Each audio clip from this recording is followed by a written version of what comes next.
आमच्याकडे फिर्यादी आहे भारत पुरनलाल आचरा म्हणून, हे उल्हासनगर या ठिकाणी राहतात।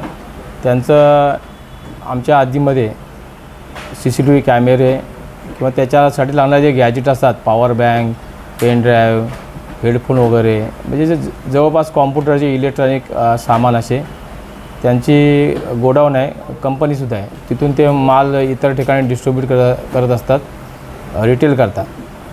तर त्यांच्याकडे एक 4 वर्षापासून रोहित दयाराम गुरव नावाचा एक त्यांचा नोकर आहे, हा काम करत होता। तर गेल्या 2 महिन्यापासून त्यांच्याकडे त्यांनी जर बिझनेस त्यांचा पडताळणी केली असता त्यांना ना काही बिझनेसमध्ये काही पैसे येऊ लागले, त्यांच्या मालामध्ये तफावत आढळली त्यांना। मग त्यांनी याबाबतीत पोलिसांकडे तक्रार केली होती। तर त्या अनुषंगाने आपल्याकडे काल गुन्हा दाखल झाला। यातील तो संशयित आरोपी आहे रोहित गुरव, याला ताब्यात घेण्यात आले।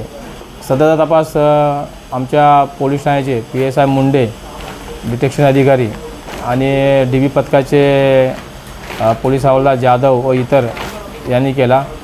त्याच्यामध्ये आरोपीला प्रथम आपण आणला, इंटरव्ह्यू केला। तर त्याला छान राहायची सवय होती आणि चांगले मोबाईल वापरायची सवय होती। त्याला पगार तेवढा पुरत नव्हता। मग तो हा मालकाचा जो किमती वस्तू आहे तोच परस्पर बाहेर विकायचा, असं निदर्शनास आले। तपासामध्ये टोटल त्या फिर्यादी यांची 2,16,000 12,000 रक्कमचा मालाचा अपार झाला होता। नोकरांनी केलेली चोरी आहे ही। त्याच्यामध्ये आपण आतापर्यंत 1,06,000 पर्यंत माल रिकवर केलेला आहे आणि बाकीचा माल आपण रिकवर करत आहोत आणि नमूद गुन्ह्यामध्ये सदर आरोपीला आपण अटक करण्यात आलेली आहे।